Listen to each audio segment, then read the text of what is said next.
welcome to another episode of Strictly Healthy. I am so pleased to have you here. Now, this is episode 21, and we've just been bopping along since November. So I know it's not a big deal, really, for most of you in terms of content creation, but for me, it's a big deal because I am, really put myself out of my comfort zone. So it is a big deal that I've gotten where I have at this point. Anyway, as usual, because we're dealing with Strictly Healthy, we talk about emotional health, mental health, and all those types of things, as well as business health. So today we're speaking with Cheryl Douglas, who is a woman empowerment coach, an international speaker, and founder of Femmessence Limited. Cheryl is passionate about helping purpose-led women remember and embody their true, authentic self. So I want to welcome Cheryl to the studio with us today. Thank you, Cheryl, for joining us. Thank you so much. Thank you for your patience as well. Yeah, we had slight technical issues in the start, but I think we got it sorted now. But thank you very much for joining me today. So, you are very welcome. Yes, good. So we're trying to find out as much as we can regarding the type of service that you provide and how it helps to empower women. Now, first of all, as I like to do, I like to start first with your past history, your background, etc., where you came from, how you got here, all that sort of thing. Can you share some of that with us, please? Okay, sure. First of all, thank you so much for having me on the Strictly Healthy show. I am indeed honored to be among the many esteemed guests that you have had on here. So thank you for inviting me on. So my journey, mine has been quite a journey. As you know, Linda, I now live here in the UK, myself and my daughter. Oh, yes. Yes, so it's been a journey that has seen me leave Tobago, which is the country, well, the island of my birth. So it's a twin island state that many of you, I'm sure, know about and know of as Trinidad and Tobago. Yes. So from Tobago, I went to Canada to study, and I did my undergraduate degree there. Worked as my very first job there. My very first job period was in banking, and so that was my first job before I left Tobago. Then I went. I think that's a job that a lot of people, you're either in tourism or you're in banking, it seems like, when you're in the islands. Yes, they're both large employers, aren't they? Yes. Yes. So that was my first port of call when I went off to uni in Canada. I then went on to training and development, entered the training and development world. That was my first job in Canada after uni and all that. Mm-hmm. I also worked as a counselor for abused women and children, a job I did for many, many years. And from there, deciding that it was time to enter into fields anew, I, after much consideration, decided I wanted to go teach English as a second language in Japan. And that's where I went. Yes. Oh, wow. Yes. That's amazing. Yeah. Did you learn Japanese then?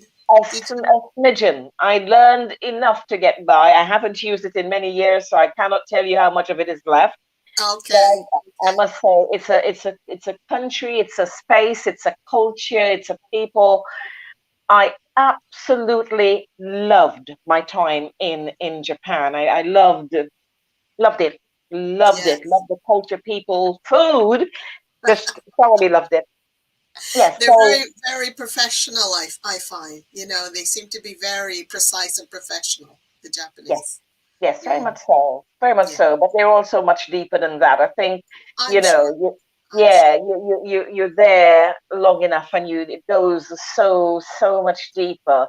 Mm-hmm. So yes, I met my ex-husband in Japan and moved to the UK with him. And so I now live here, where coming to the UK, I entered again into the world of, um, this time it was organizational development. And that I worked in that role, in corporate UK. Yes. And then I also, dipped well, in Japan, I should say, I can't leave that out. I was a university lecturer there Oh, right. for my 5.5 years there. And so yes, here it was the land of organizational development. And I've also um, worked as a lecturer here, college level. That was a short stint, and I eventually, many other kind of bumblings along, I entered into the world of um, coaching, which Right. is what I've been doing for a few years now. Yeah. How long have you been doing? It's called FemEssence. How long have you been doing FemEssence? Well, coaching as a whole, I've been doing for this is going to be my 10th year in the world of coaching. Femmessence came about 6 years ago. Yeah, Mm-hmm. 6 years ago, Femmessence came about, and I would often say, I birthed Femmessence or maybe she birthed me 6 years ago, and just a very different way of coaching as I had done in the previous 5 years. Mm-hmm. Mm-hmm. Okay. And I think when we talked before, you said you lived in Toronto as well. Did you Yes, do coaching? Was it Toronto or you lived in it Canada? is. I lived in Toronto for a while. Yes, yes. Mm-hmm. So I Did am you I enjoy am that? Canadian. Yes, I am also Canadian.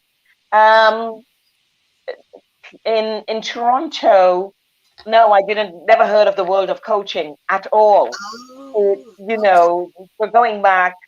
I know coaching in hindsight, I now know that coaching was around. It was Yes. a growing field, but I left Toronto over 20 years ago now. Oh, I see. So And that was before Japan, I take it then. that was before Japan. That's right. Okay. So Tobago, Canada, which is Toronto, and London, Ontario, which is where I went to uni. Mm-hmm. And then from Canada to Japan, and Japan, Pakistan, here. So a Oh, few, you've been around then. yeah, Yeah. a Well bit. done. So, what then really interested you in the world of coaching? What what was the Yeah, driving force sort of yeah. behind you? I stumbled. I'm the accidental coach. I stumbled upon the world of coaching as a Mm-hmm. virtual unknown. I was made redundant earlier that year, and I sort of, once I got past the initial few days of the disappointment of being made redundant, was what I was ready for, just beginning to embrace, or as much as I thought I was embracing the corporate world, because I don't think I'm a corporate animal, Mm-hmm. at the core. Mm-hmm. But I loved what I did, and I did it very well. Mm-hmm. Um, so from there, it was about 6 months after being made redundant, and in those 6 months, I kind of tried my hand at in the land of multi-level marketing for a little bit, and Oh, it yeah. is sorry. So, no, carry on. You were saying you were part Okay. of it, So I of did that for a bit, and Mm-hmm. I have the utmost respect for multi-level marketing, especially to the extent that it has been a route to freedom on all sorts of different levels for Mm-hmm. many, many women. So I never slight it, but it was not for me. It Mm-hmm. was not for me, and I accepted that. And I happened to hear of a coach where I live here in Northampton who was launching her coaching business. And as it happened, it wasn't very far at all. She was going to launch at a small family run hotel, which happened to not be, it was walking distance from where I live. Right. And so I thought, well, definitely I'll get in touch, I'll register, I'll go. I'm curious about this whole coaching thing. Now, Mm, um, working in organizational development, we worked with consultants, and that was the extent to which I knew about that sort of development work. mhm, So, but as coaching, as in a woman to woman, one on one sort of basis, it was not familiar to me. So I mm, showed up, and it was very well attended. It was a fantastic event. And I thought, mhm. where have I been? Have I been under the corporate rock all these years and never heard of this? And it's not even fledgling, it is Mm, full and thriving. Yeah? mm. Was that part of a sort of a franchise then No, that you were no, involved in? It wasn't, but no, you were just, no. That I but you were attended. taught how to do it properly. I take it. I went to learn more about it, period. Who was she? What is she doing? What is this coaching thing? How did she get Mm, started? Just what is it and who was she? And I found out both those things that mhm, day, sorry. And as it happened, I met her coach, and her coach later became my coach, and also a very good friend. And it's been it's been a whole different world since that day for me. mm, mm. Mm, Yeah, that seems to be the thing that sort of gets people. They have a really amazing experience with something, and then they decide, you know what, this sounds like something that would benefit others, and that so I could, if I learn it really well, I could then use that to help other people. I take it that that's how you felt.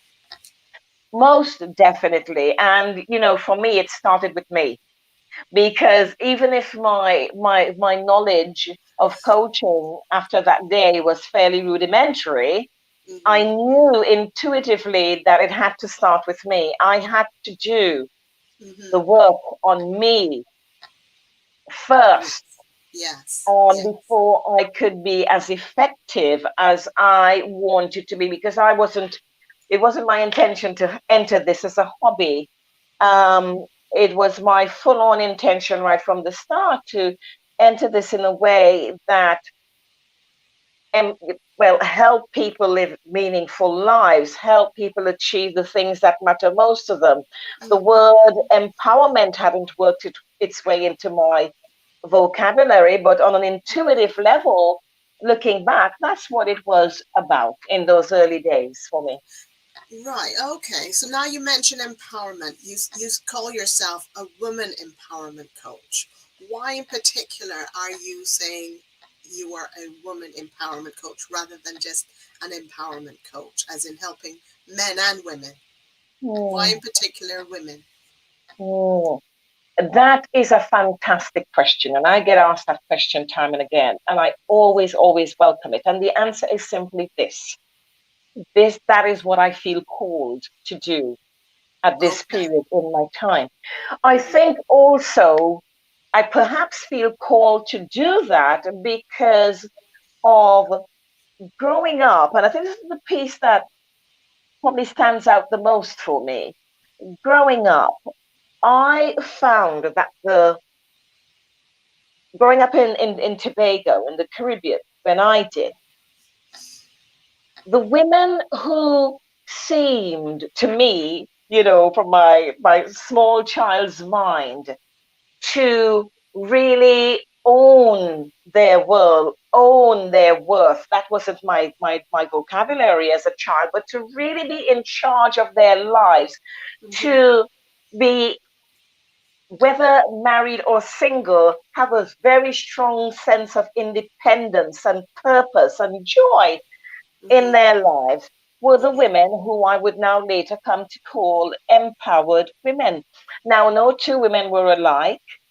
On the other hand, the women who I would now say just seem to live large portions of their lives in disempowered ways, and I say that without judgment. Hmm. Hmm. Um, were the women who were reliant and dependent on the men in their lives, um, to look after them and their children. And I'm not judging these women by any stretch of the imagination, but from very, very young, I became quite curious as to why that was. I had both sets of women in my own wider family. Mm-hmm. And when I think of the first empowered woman that knew, it would most definitely not, yes, Oprah and Maya Angelou are, both mentors of mine, unbeknownst to them. But when I Yes. think of the ultimate first mentor that Mm-hmm. I had and have as an empowered woman, it would be my mother. Would be Okay. my mother, Oh, most very definitely. good. And I Yeah. would say, yeah, I would say my paternal grandmother as Mm-hmm. well, but Mm-hmm. very different, very different. Yeah. Well, when I hear empowered or empowering women, I know some people say, oh, why do women need it, etc. But I think it's similar to the sort of the Black Lives Matter, if you like, and I'm not going there necessarily, but I'm just thinking that some people don't have the empowerment in society, and they just need a little bit of a help and a boost and a lift. So people like yourself come along and help to give them the knowledge and the right phrasing that they and the education and those types of things to help them feel, yes, I can achieve things and I can manage and do, and I don't necessarily have to be dependent on someone else, especially if that someone else is not very helpful to them. You know, Mhm, is mhm. that is that sort of around along the same or the right lines or? It's very much along the same lines. The only change I would make to what you have so brilliantly said there, Linda, is on the word some. It is much, much more than some. It is much, much more than some. I would go as far as to say that the majority of women are not as empowered as they would like to be. And I Yeah. have worked and I have spoken with so many women. I Mm-hmm. myself, at different times in my life, have not been as empowered as I would like to be. And Mm-hmm. that is no judgment Mm-hmm. on those individuals. It is more a reflection of the societies Yes. that we Yes. live in. Yes. And, be that society, within society and cultures and subcultures and families, Mm-hmm. and what makes up those societies, religious institutions, the media, all those things. The vast majority of people, and here I go as far as to include men as well, if even I don't work with men, Mm-hmm. are not as empowered as they would truly like to be. Yes. Now I'm just going to step out of that arena just slightly. I was watching on TV today Marcus Rashford. I think I'm probably saying his name wrong. He was on TV today, and he was doing a little. Somebody was coaching him on how to do cooking, and I was thinking, how is it that he, at his age, didn't know how to cook? And I tend to think that culturally, that they don't really teach boys these life skills. I know that's all changing now, and people are seeing that the value of teaching both the women and the men these life skills. Mhm. But that seems to be a severe problem in that, culturally women are sort of taught this, and then men are taught this other thing. When I feel if we learn the life skills, we would all sort of feel like, yes, we can achieve and we feel empowered. What Hmm. do you say about that? No, I hear that. I hear that totally.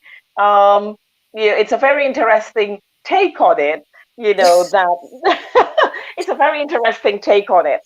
And yes, there are cultures. no end of cultures where the men don't learn to cook per se, don't spend too much time Your in. volume is going a bit. Yeah, okay, that was a call coming through. I'm Oh, zooming sorry. on my, I'm Okay. StreamYarding on my phone. Sorry. Yeah, Yeah. that's fine. Where in some cultures men won't go near the kitchen, which is quite a very interesting thing. I think Mm, of the Caribbean at the time. My father grew up there in the 40s and the 50s, and again, it was very, very traditional. mm, And men did not spend a lot of time doing women's work. Yet, mm-hmm. very interestingly, my dad and all his brothers, and there are eight of them, eight, eight, Right. um, eight Wow. boys and one girl, and they Wow. all know how to cook.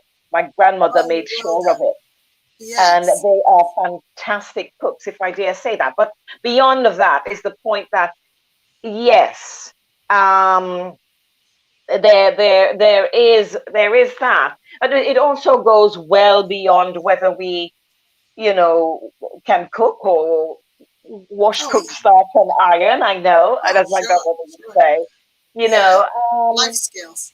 the life skills, the Because life skills indeed. that Yes, frames who you are and who you become and how confident you feel as well, too, I think, in life. it plays a part. But that kind of goes in now. You have brought this into the points that I would really. Sorry, I might have dipped there. You've Yeah. very nicely brought it into the 5 points. Um, Yes. the life skills definitely do impress upon who we are. I think they play a greater role in impressing upon who we think we are. So I talk when we organized today. I Mm-hmm. was going to talk on the 5 keys to being a truly empowered Yes. woman. Mm-hmm. I imagine these keys can work for men as well. I don't see why not. But my Okay. focus is on women. Okay. And the things that really impress upon who we really are, Mm-hmm. uh, sort of zero in to more to the core of what makes us up. And it Mm-hmm. always starts. It always, always You're in starts. demand. You're in I am in demand. demand. Yeah, yeah. I mean, if you have to stop, if it's your daughter or something, No, it's feel all right. free. My daughter's home. My daughter's home. Oh, I know okay. she's well. Okay. So yeah, otherwise That's I would have, yeah. okay. Yeah. So what really impacts on who we are is our sense, our real knowing, connectedness, and full embodiment of who we really are at heart. And this Okay. is where I make another bold statement. And it's a statement that I struggled with for a very long time. And I had to pour a lot of research and observation, personal and professional, into this. Mm-hmm. And what kept coming up is that, again, many of us, a lot of us, don't really know who we really are. And that is at the base root of the empowerment, disempowerment seesaw Mm-hmm. that so many of us struggle with over the course of our lifetime. So it's Sure. not knowing. If you ask someone, I ran a workshop a week ago and I started off with that question, who are you? And people wrote down who they thought they were. I'm a Mm-hmm. mom, I'm a teacher, I'm a businesswoman, I'm a, different things. I'm a wife, I'm a daughter, all these different things. And Mm-hmm. yes, you are all that. Yeah. You are all that, but you are so much more. Mm-hmm. And so it's getting in touch with the essence, fem essence, the essence of who we are. This Mm-hmm. is at the core of our being, or, really are at heart, our soul. Mm-hmm. And that is something that most of us do not touch on in our And lifetime. why? Okay. How do you how do you exactly find that out? Do you do a questionnaire then? Like you said, you did a workshop. Was that like a day long, an hour long? And Yeah, then do you have a questionnaire then to help people then select and help them figure out, really get down to the core? perfect question. Yes. I have a quiz. It's called Okay. the Empowered it's a quiz that's based on our archetypes. Mm-hmm. And we all have archetypes. We have there are female archetypes, there are masculine archetypes. I work with the empowered feminine archetypes, and there are a whole host of different archetypes.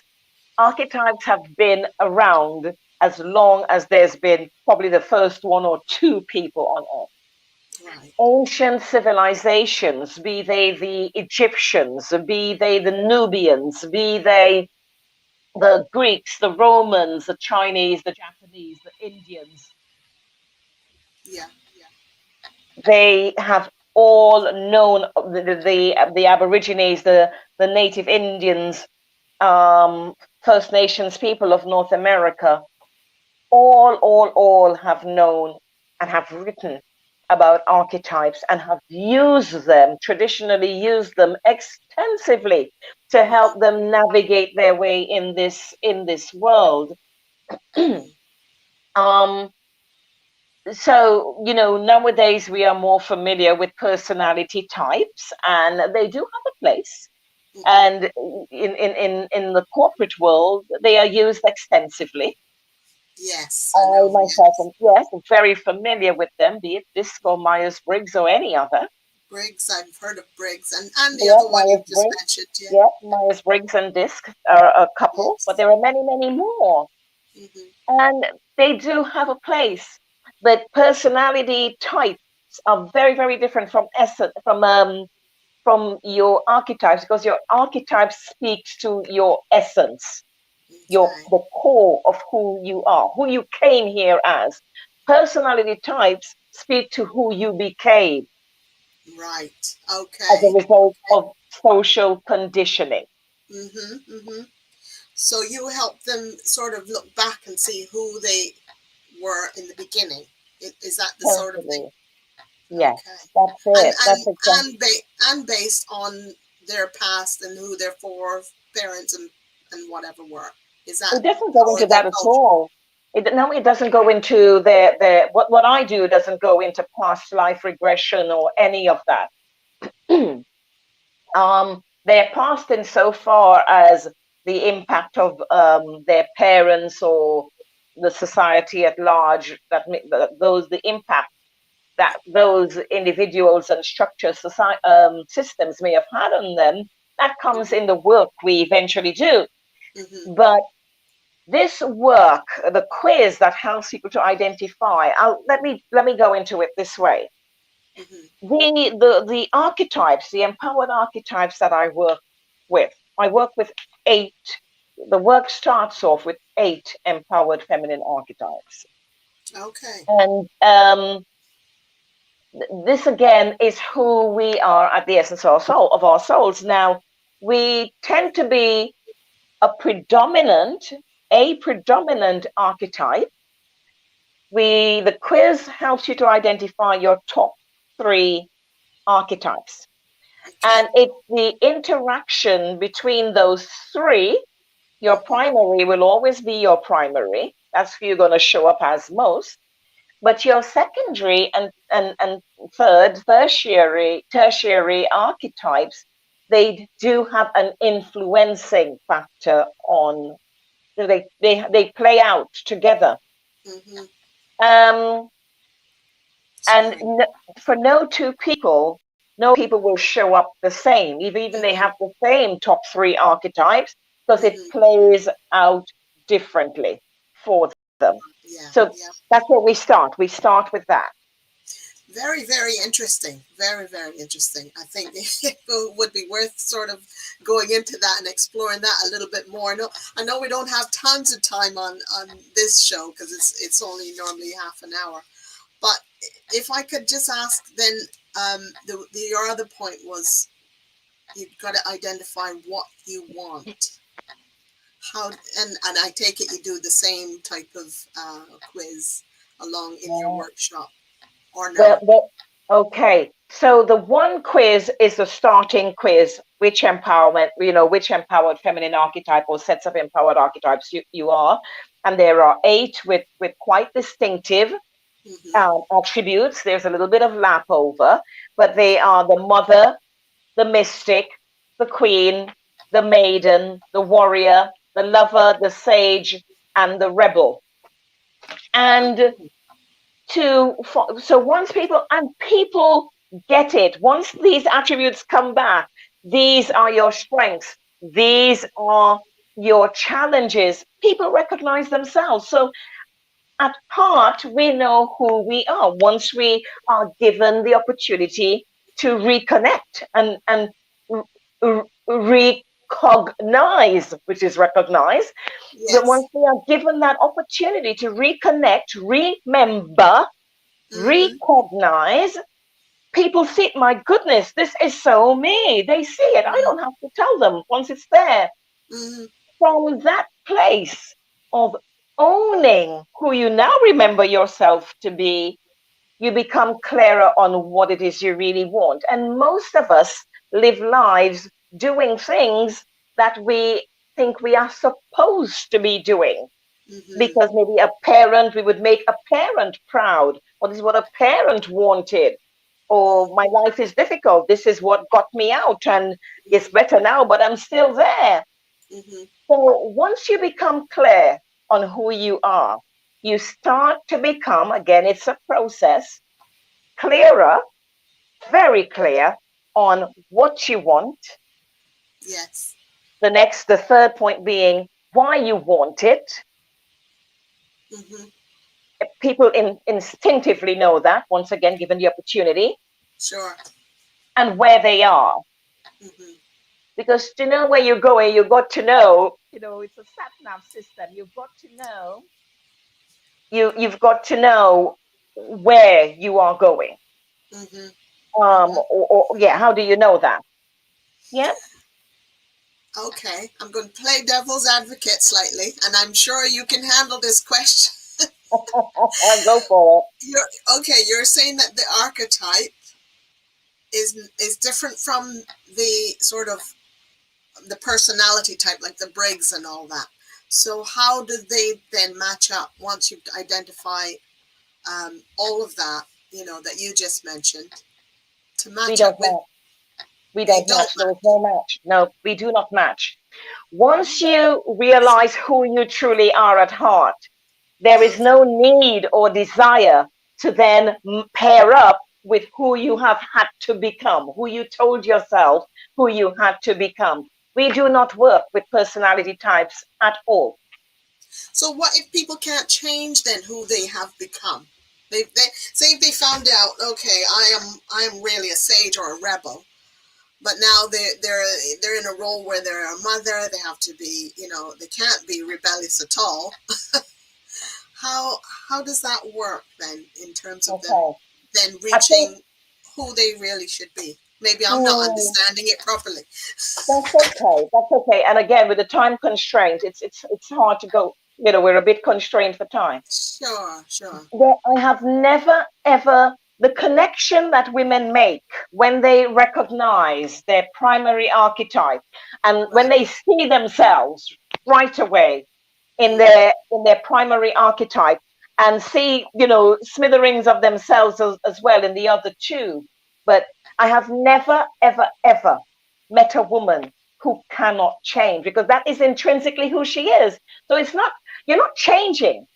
The mm, desire isn't to change to become that. You mm-hmm, are already that. It is mm, now becoming more of that. And let me say as well, some of the biggest rebels in history have been mothers. They have sure. had they have had to be. Yes. The Yes, sure. cause, yeah, the cause has become really near and dear to their heart, because their children and their grandchildren's lives, futures depend on it. So Yes. yes, there are things about these archetypes that can conflict because again, each archetype has the what I call that light aspect, that enlightened aspect of them. Okay. But each archetype also has that mischievous side to them as well, Right. you know? Okay. So what I call the shadow aspect. And it depends on how we are showing up in our life. Are we showing up more to where we play to our strengths because we know what they are, and are we playing there? Mm-hmm. Or are we consumed with our, for lack of a better term, our weaknesses or more disempowered states? Mm-hmm. And that's what we have been showing up more as, and therefore reaping the results of. Okay. So, all right, let me just sort of finish off Yes. just by finding out then how then how do they then use these services that you offer? How does it then help them in their life or their business? Um, Okay, that's a great question. Yeah, okay. great question. So through the quiz, and I'm more than happy to provide you with the link to Yes, that. please Mhm. do. Yeah, and I'll Yes, share it around if that's yes, okay. perfect. Yeah, Mm-hmm. perfect, sure. So once women take the quiz and identify with that, they then see that they get the report, they get a report, it's an online report where they get to see the superpowers, as I call them, and the challenges of their archetypes. Focus largely being on the primary archetype. Mm-hmm. So they have three. I invite women to book a complimentary session with me so I can give them a reading, empowered feminine archetypes reading and roadmap. Because yes, many women feel, oh great, I'm a mother. So I know that I'm so nurturing, I'm so caring, I'm generous to a fault, I'm exceptionally protective and all that. They know that, they can see that. But how does that help you? It cannot on its own. Yes. That's where I come in to give you Okay. that reading, how those three archetypes are playing out in your life after a Mm-hmm. conversation as well. How are they Mm-hmm. serving you? Mm-hmm. And what aspects of them are having the power right now and therefore not serving you as well as you would like to be served? And the roadmap as well, what you can do to bring things into alignment. Ah, very powerful. Very good. I Yeah. think that's brilliant. Yeah. Very clever as well. So I've learned a lot from you today, Cheryl. I Oh, thank you. appreciate your time. I know you're a busy lady. I can see that for sure, that you're very busy. And yes, I wish you all the best with your business. And if you want to share those points and either the points and the quiz that you have, we can get that out to some of the people, whoever is interested, and go from there. Lovely. So Lovely. yes. So So it'll be my pleasure. I want to thank you very much for joining me today, Cheryl. You Appreciate are that. very welcome. You are very welcome. And I want to thank you as well for having me on your show and giving me an opportunity to share about the empowered feminine archetypes. I do Yes, hope it's that they very serve. And anyone has any questions, they're very welcome to contact me. I'll send you my details as well. okay. Very, very interesting. Very good. Yeah, I appreciate going into it a little bit more and understanding it a little bit more. It was very, very helpful. Thank you for that. You're very welcome. Thank you. Thank you. So that was Cheryl. She was sharing with us. Oh, got some problems here with my set. Cheryl Douglas. She was sharing with us today her tips and nuggets regarding uh, being the archetype. Look, I won't try and go over it myself because I know I'll probably mess it up. But if you want to find out a little bit more information, please do get in touch, and I'll be sharing that out along with this video at a later date. So thank you for joining us today, and of course, every Thursday at 4 p.m. we deal with various entrepreneurs like Cheryl. So join us again, same time, same space, and that's 4 p.m. GMT. Thanks again for joining us. Bye for now.